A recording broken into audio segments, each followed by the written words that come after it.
Hello, my name is Megan Lisenby. I am a 10th through 12th grade high school visual arts teacher at Lee County High School in Leesburg, Georgia. This is my submission for self-reflection on my results that came from PBDA taken on SLL for Dr. Crosby's EDUC 8320, Leading Teachers in Change. Overall, I rated myself 40 out of 42 on PBDA.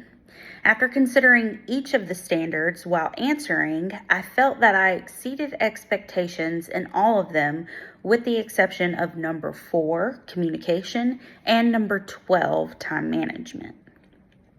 I feel that I communicate effectively while also using verbal and nonverbal communication via phone call, email, and even postcard during the year, all while promoting positive interactions. However, I don't communicate regularly.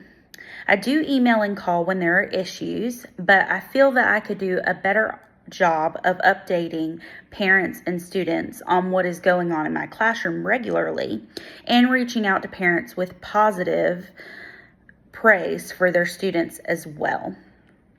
I also struggle communicating outside the school to promote awareness of education-related issues. Time management, the other area I scored myself lower on, is an area I could use some improvement. I usually have a general handle on my time and how I use it, but a lot of time there's specific things that I don't get accomplished. Not anything that affects my ability to teach in general, but things that if I had made time for them would enhance my teaching. Considering I don't make the most of my time, I also can't use that extra time to help others with their time management skills, as mentioned in the area of time management on PBDA.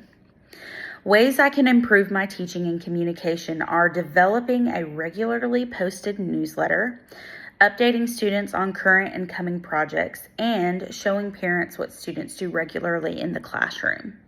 I can communicate with the community by posting on our school Facebook and using my own social platform to showcase events and needs in my art classroom. I can also make a time in my planning periods to email parents with a goal of 2 to 3 positive emails a week and regularly updating parents on missing assignments and if their student is failing. For time management, I can make a well-formed schedule for what I would be completing each day, with high priority needs being met first, while also leaving time for lower needs areas to get the appropriate amount of time as well. For example, on Mondays and Tuesdays during my planning period, I can work on lesson plans and prepping for projects. On Wednesdays and Thursdays during planning, I can work on grading, and Fridays can be focused on cleaning and organizing to prepare for the next week. Because if you know anything about an art classroom, cleaning is one thing that happens very, very often and has to happen in order to run a successful art class.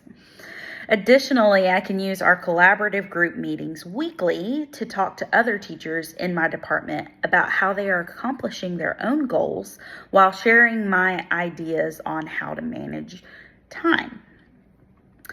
The third article, Coaching Isn't Just for Athletes, the Role of Teacher Leaders, helped me connect its hands-on approach to coaching to Standard 4 in the Teacher Leadership Standards.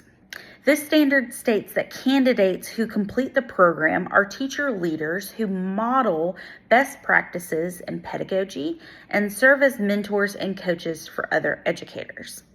Although each of the articles connects to this standard, Coaching Isn't Just for Athletes emphasizes their approach by showing their capability to coach and form interpersonal relationships with teachers, which I feel is at the core of Standard 4.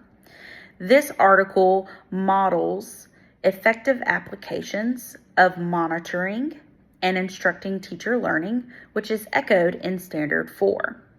By working with teachers during coaching, the article also describes designing and planning quality and meaningful experiences, as are also referenced in some of the subcategories of Standard 4.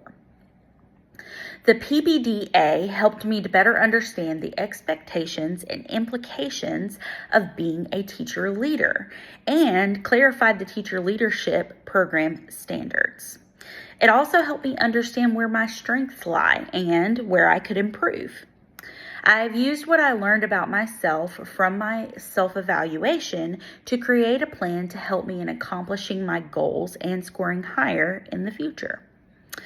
Because one of my weaknesses is communication, I think I can refer to using mentoring, coaching, and self-mentoring to support public school educators to develop different mentoring opportunities for myself, where learning from other teachers how to effectively communicate with parents, students, and stakeholders in better ways.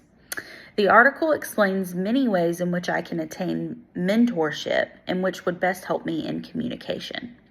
Each of the three could help me in different ways and help me approach my weaknesses in different ways. According to Knoll's learning strategies, I could be self-directing by choosing how and when I learn through choosing between or combining mentoring, coaching, and self-mentoring to improve my communication skills.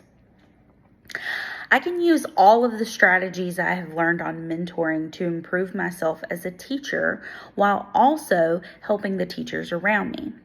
Not only do I have many things I can learn from those around me, I also have valuable advice and perspective on teaching strategies myself. As an art teacher, I'm provided a unique opportunity to show teachers project-based learning and how you can learn in alternative ways, and how you can learn and teach promoting creativity, which is a good foundation for engagement in classrooms. So I feel that I definitely have a different kind of perspective that I could offer in helping improve other teachers. Moving forward, I want to add value to my own teaching as well as others. I am intrinsically motivated to cultivate good mentoring relationships with my peers to build personal development. Knowles refers to these value drivers as motivation that is not just rooted in monetary value, but intrinsic value. This value is what I feel I need most to continue improving and learning to be a teacher leader.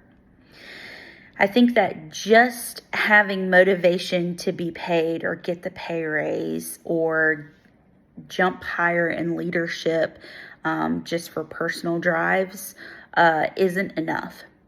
You need the motivation to help students, to help other teachers, to help your community through your school. And I think all of those things can help improve and promote good teacher leaders. Thank you for listening to my reflection.